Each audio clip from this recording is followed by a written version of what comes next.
नमस्कार, मैं Santosh Kumar Mishra, director CCRF। आज हम बनारस घराने के सुप्रसिद्ध तबला वादक पंडित शमशेर बहादुर सिंह जी से मुलाकात कर रहे हैं। आज हम इनके जीवन से जुड़ी हुई कुछ तथ्यों को आपके सामने रखना चाहेंगे। तो नमस्कार, आपका स्वागत है। पंडित जी, आप बनारस घराने से ताल्लुकात रखते हैं और मैं सबसे पहले ये जानना चाहूँगा, या जो व्यूअर्स हैं, जो दर्शक हैं, वो यह जानना चाहेंगे कि कला के प्रति जो है आपके अंदर सबसे पहले जो रुझान आई वो कैसे आई? जी, वास्तव में वैसे तो मेरे परिवार से जुड़ा है संगीत। मेरे पिताजी स्वयं तबला वादक थे, पोस्ट मास्टर भी थे, स्कूल टीचर। इन सबों को देखते हुए फिर भी उन्हें देखा कि तबले की प्रैक्टिस कर रहे हैं। धारा तेटे धारा तीना का शुरू और उससे उसको एनालाइज करके डेवलप करना। मेरी रुचि उसी वक्त से हुई। उस समय पंडित कंठे महाराज जी, बनारस के तबला के प्रवर्तक, जी जी, हाँ, उनके भतीजे किशन महाराज, जी जी, किशन महाराज के नाती शुभ महाराज, इस तरह से उन लोगों का चला रहा है। उसी तरह बनारस के शारदा साहे जी, जी जी, जिन्होंने तबले को, बनारस के तबले को आगे बढ़ाया। जी, मैं देखा कुछ फरद और गत बजाते हुए, तो मैं बाबूजी को कहा कि पिताजी ये तो है, लेकिन इन लोगों का तबला दूसरे ढंग का है। तब उधर मेरा रुझान हुआ। सोनपुर में 7 अगस्त को कॉन्फ्रेंस आज 50 वर्ष से चल रहा है। जी जी, उसमें किशन महाराज जी आए हुए थे, मैं भी बजाने गया। जी जी, तो बाबूजी कहे कि देखिए आप बजाइएगा ये समझ के कि यहाँ जितने हैं सब आपसे कमज़ोर हैं, उस ढंग से बजाए। किशन महाराज जी हमको पहला आइटम दिए, जी जी, सोलो बजाने के लिए। जी, तो बनारस में होता है कि तबला खुला बजता है। जी, जैसे बोल है धगे तगिट धगे तट घिना धार धगे तट घड़ान धगे दिन गिरनक, जब उड़ान खदा धगे तगिट धगे तट घिना घिना धगे तगिट धगे दिन ना, तो इस तरह से जाता है। धा धा घिन धा धा घिन तगिट घिना, ये सब बनारस है। जी जी, तो मेरा रुझान बड़ा। किशन महाराज मेरा तबला सुने कि भाई कैसे दिन दिन के धगे तरीके उड़ रहा है, दिन दिन के। तो किशन महाराज जी ने मेरे पिताजी से कहा कि ये तो बड़ी तेज लड़का है। और फिर उनके दामाद मिश्रा जी सितार बजाते, और उनका एक भगीना की नाती था विकास मिश्रा। उन दोनों की जुगलबंदी में 2-2.5 घंटे तक हमें उलझना पड़ा। और वो इतना प्रसन्न हुए कि क्योंकि सुनने के बाद मेरा ब्रेन तुरंत कंप्यूटराइज है, कंप्यूटर के ढंग से उठाते हैं उसको, यानी कि बस हम आशीर्वाद देते हैं, बस मेरे बाद बिहार में यही तबला बजाएंगे, ये शमशेर बहादुर सिंह का तबला होगा। और तब से मेरा रुझान जो बढ़ा सो बढ़ते चला गया। कुछ अपना सेल्फ स्टडी किए, बराबर प्रैक्टिस करना, वो करना। पढ़ा था कि practice makes a man perfect, कि प्रैक्टिस करोगे तो उसमें प्रगति होगी। रियाज जो है, रियाज ही से सब practice makes a man perfect. रियाज परिश्रम उसको मजबूत करता है। और रस्सी आवत जात पर सिर पर निशान, हाँ, तो वो भी इसमें करत अभ्यास से जरमती हो सुझा। उसमें ना ना नती ना ना तीना करते था, तीना करते ना करते दिन करते था, न घिनते घिन नरा घिनते घिन नरा घिनते, इतना बजाएगा तो बनारस वाला समझ जाएंगे बनारसी के अंक है ये। जी जी जी, हाँ, क्योंकि बनारस में खुला बजता है। पंजाब में भी खुला बजता है, लेकिन उससे कम। ये दिल्ली में, दिल्ली घराना में उसमें बंद तबला बजता है। फरुखाबाद, अजरारा उधर का हुआ मध्य प्रदेश में, अजरारा में, जी। वो भी कड़ा बाज है। लेकिन फर्रुखाबाद जो है कलकत्ता, जो 2 उंगलियों से ज्यादा काम कर रहे हैं, बड़े बड़े सब बजाए हैं। इस तरह बहुत सारी बातें हैं। तो प्रारंभिक जो शिक्षा आपकी हुई, वो प्रारंभिक शिक्षा जो है आपने किनसे लिया और प्रारंभिक शिक्षा का उद्भव कैसे हुआ? प्रारंभिक शिक्षा चूंकि मैंने पिताजी से कहा अब मुझे शुरू कर दीजिए। हाँ, उसके बाद में हम चले गए, बाद में बोले हैं, लेकिन वो कहे कि ठीक है बजाइए। तबला पर बैठे, माँ सरस्वती को प्रणाम किया, या देवी सर्वभूतेषु विद्या रूपेण संस्था, इस तरह से करके। लेकिन दादा तेते एक ही बार में हमको बजाते जो देखे, दुगुन भी मैंने किया। चूंकि स्मृति थी कि पिताजी इसको दुगुन तिगुन चौगुन करते थे। बहुत खुश हुए कि ठीक है आप मेरे शिष्य हो गए, कीजिए। तुम नहीं बोलते थे हमको कि आप इसको करते रहिए। तो धा दिन दिन ना धा तिर दिन ना ता तिन तिन ना तिर दिन ना धा दिन दिन ना दिन ना दिन ना धा तिन तिन ना तिर दिन ना ता तिर तिन ना धर गतकी धा दिन दिन ना धर दिन अधिक धा। ये सब पेश लगा लगा के लेकिन किंतु परंतु करके वाक्य को बढ़ाया गया। तब से मैं वो गुरु पूजा भी करता था, हर वर्ष उनकी पूजा मैं विधिवत करता था। तो रहे नहीं, लेकिन आशीर्वाद दिए कि ना वो मैं जब रेडियो से बजाता था और किसी ने कह दिया कि शमशेर का तबला बज रहा है, तो शमशेर जी भी तबला में जब खोले है रेडियो तो गांधी की शमशेर बहादुर सिन्हा का तबला है, और सियाराम तिवारी के साथ में बजा रहा था। वो तो रोने लगे। अच्छा, कि खुशी में रोने लगे, क्या बजा रहा है, क्या बजा रहा है, कि जो नहीं बजाया वो भी बजाया जाए। यानी प्रारंभिक गुरु जी भी आपके पिताजी एकदम बिल्कुल बिल्कुल प्रारंभिक कहें या जो भी कहें, प्रारंभिक। और करीब उनके साथ 7-8 वर्षों तक दिन रात किए। लेकिन किशन महाराज बड़े महाराज का सुनने के हमको ले जाते थे कभी, तो सुनने से भी असर पड़ता, ज्ञान की प्राप्ति होती है। ऐसे भी कहा गया है कि संगीत में देखकर, सुनकर और करके तभी पूर्णता प्राप्त होती है। जी। तो ये सर, अच्छा, बनारस घराने की जो फर्ज है, क्या उसमें कुछ और घराने के बोलों के कुछ डिफरेंस है? नहीं, लेकिन बनारस का खास है, फर्ज है। और पराल परन ये बहुत ज्यादा वो लोग बजा करते थे जी। एक पलिया होता है, वो सबके पास नहीं होता। बोल है घिना धार धा धार धा धीना करते धाते करते धीना करते धाते करते घान धाते करते घान धाते करते धाते करते धाते करते धाते करते कीना आता खुली होती। लेकिन जब फलक पड़ जाता है घिना धार धा धार धा ध्यान करता है कीना करता है घान धार एक बार वो आता है जैसे तलवार चलता है, एक बार सब पर आता है, वही फर्ज होता है, उसको जोड़ा बड़ा कम होता है। तो इस तरह से ये हुआ। कलकत्ता वाले भी बजाते हैं, इससे मिलते जुलते हैं, लेकिन दूसरे स्टाइल बजाता है। हर लोग बजाते हैं, जब फर्ज है कहरवा दादरा जितने ठुमरी के बोल सब सितार खाने सब लोग सब बजाते हैं समय पर। जी वैसे ही है। अच्छा, आपने, मुझे जहाँ तक लग रहा है या मेरी जहाँ तक जानकारी है,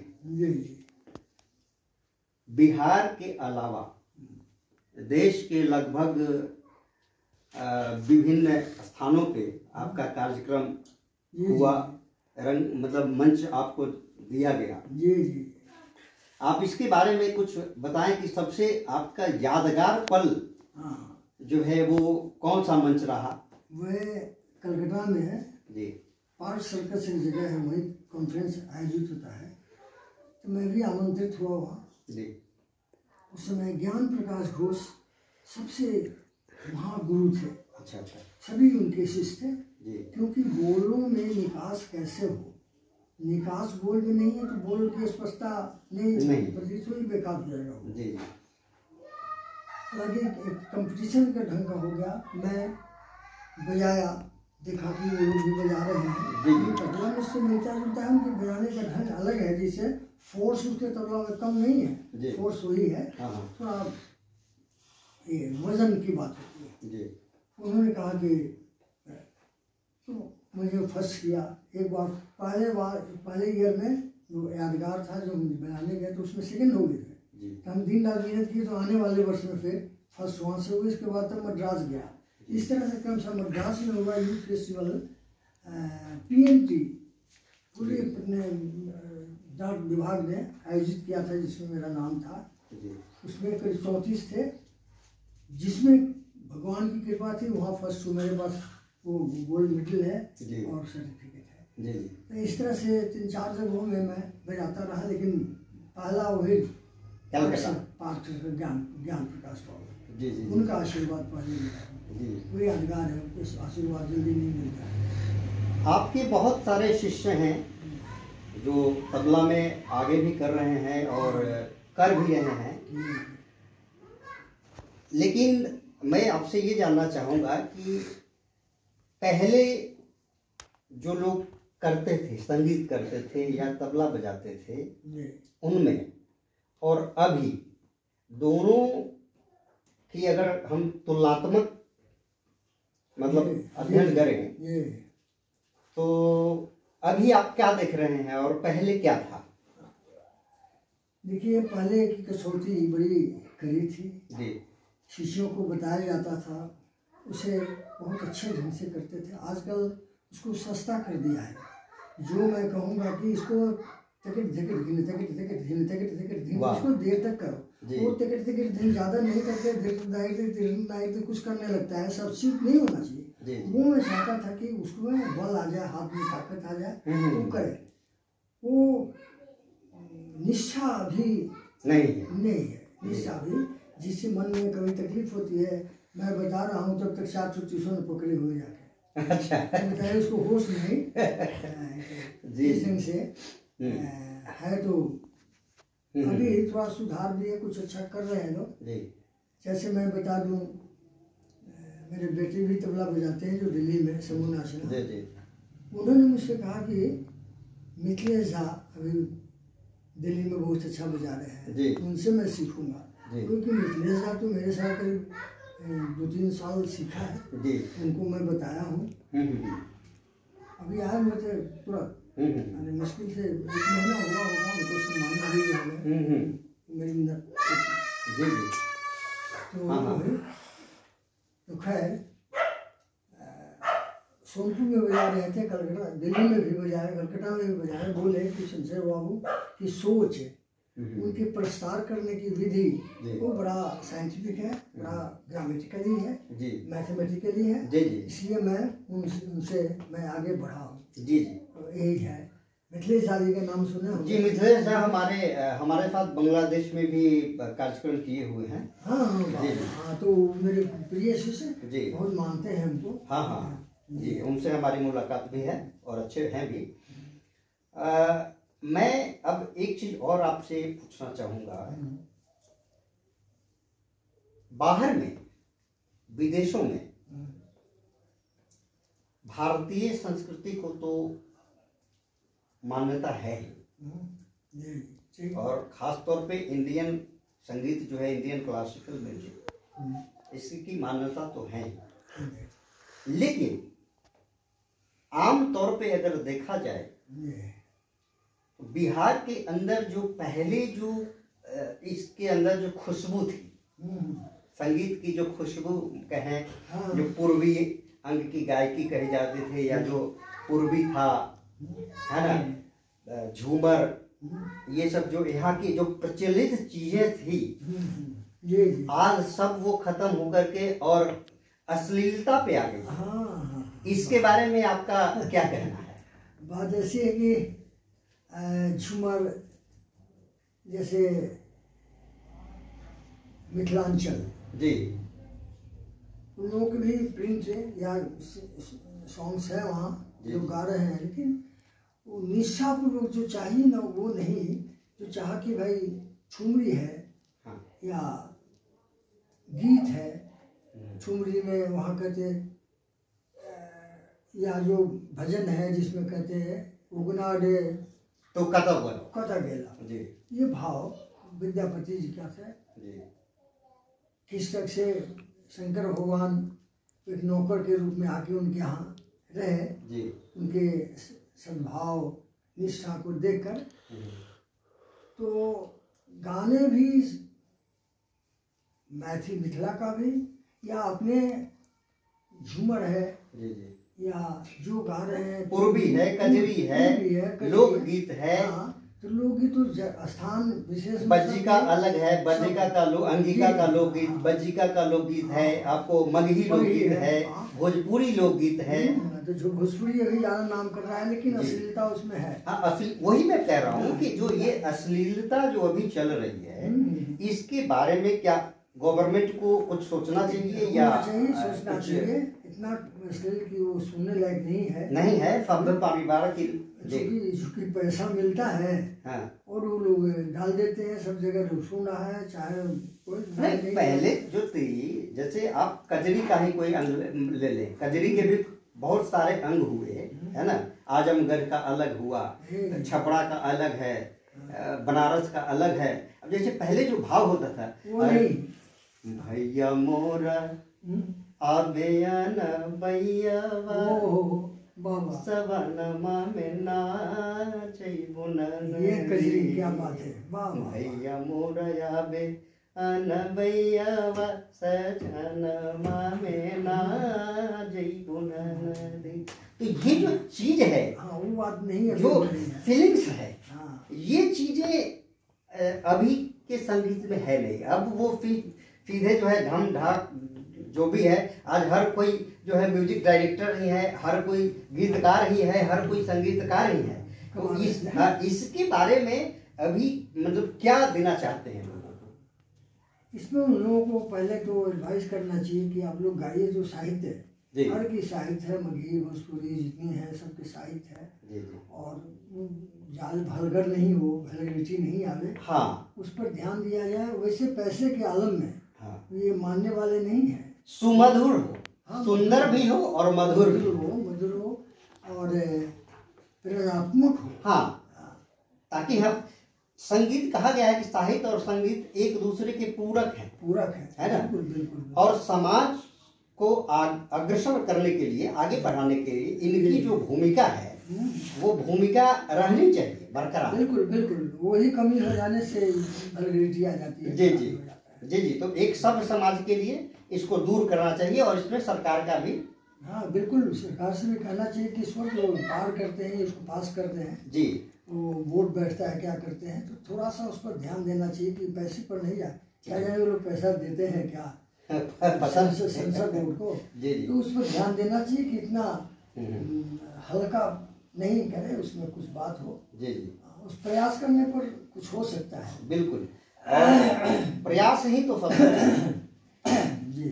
अब मैं आपसे यह कहना चाहूंगा कि आपकी उम्र लगभग 85 के आसपास हो चुकी है ना। आपने अपने जीवन को कला के प्रति पूर्ण समर्पित कर दिया। बिल्कुल। आपके अनेकों जो है शिष्य व शिष्याएं हैं।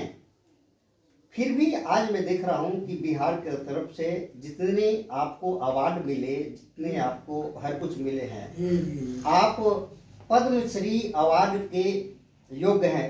हालांकि मैं पद्मश्री ही नहीं कहना चाहूंगा क्योंकि आगे के लिए भी है, लेकिन अभी तक आपके नाम से जो है, मतलब आपके नाम का रिकमेंडेशन नहीं हुआ पद्मश्री के लिए।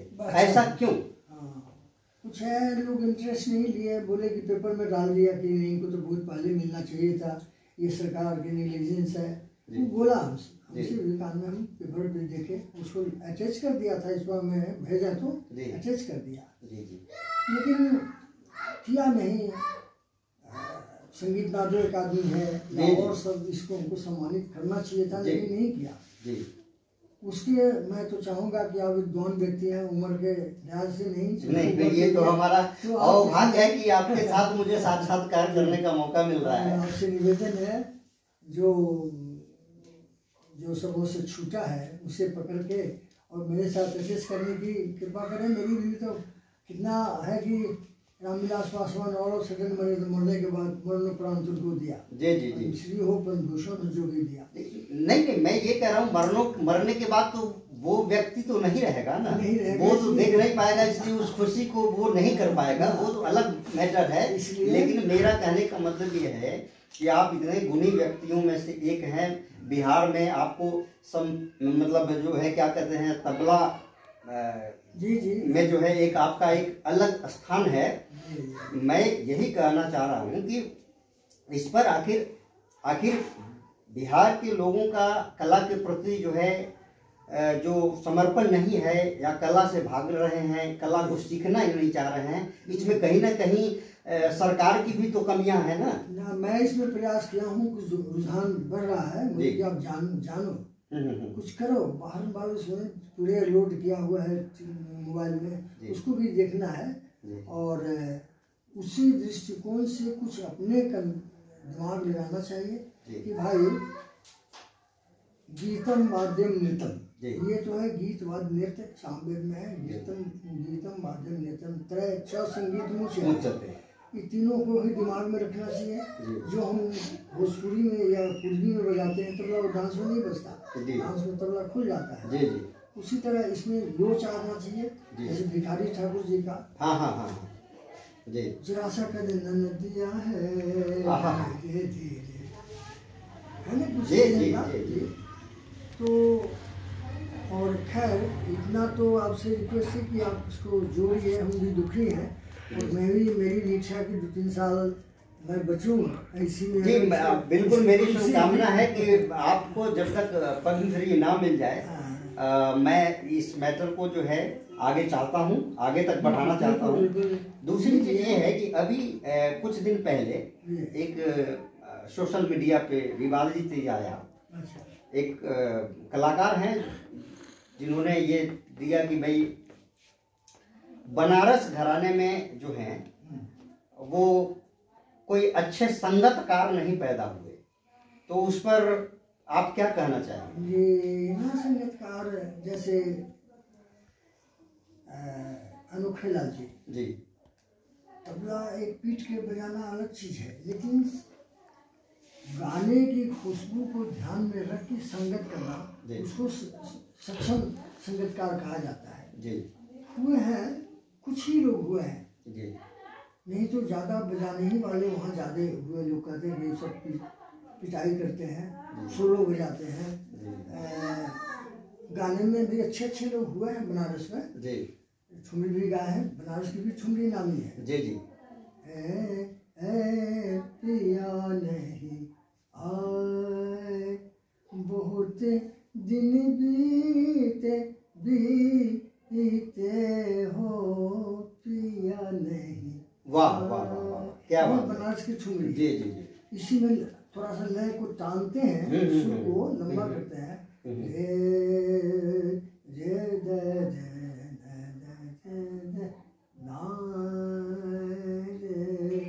तो ये हो गया जी। इस तरह से 3-4 घराने हैं।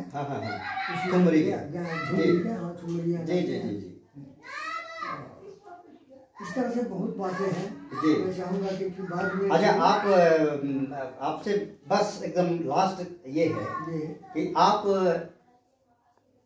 अभी जो सीख रहे हैं बच्चे हैं, जो कलाकार उभर रहे हैं या जो सीख रहे हैं, है ना, या जो यहाँ की पब्लिक है, इनको आप अंतिम संदेश क्या देना चाहेंगे संगीत के बारे में? बस वैसे भी हम, मेरे यहाँ संस्था वो स्थापित है, उसको रिकमेंडेशन लिया इलाहाबाद से, लेकिन रिकमेंडेशन का नहीं उस लायक कि उसके सिलेबस बहुत कड़ा है, लेकिन वो लोग वहाँ करते नहीं।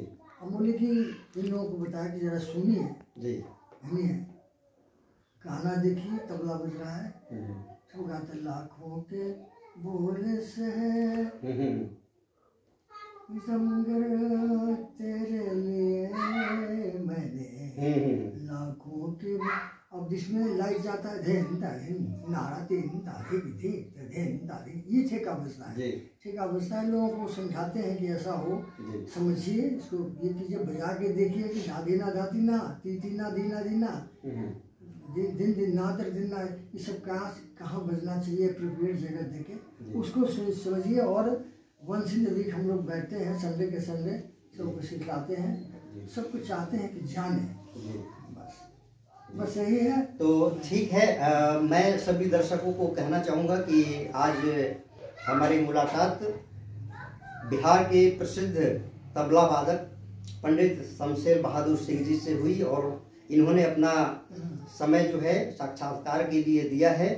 और भी जो भी हमारे बिहार के जितने भी कलाकार हैं जो अपना संपूर्ण जीवन जो है कला में व्यतीत किए हैं, मैं उनका भी इंटरव्यू लूँगा और उनसे भी एक साक्षात्कार करूँगा, ताकि आने वाले जो पीढ़ी हैं या हमारे जो कला समुदाय से जुड़े हुए व्यक्ति हैं वो उनके बारे में जाने और उनसे कुछ मार्गदर्शन प्राप्त हो।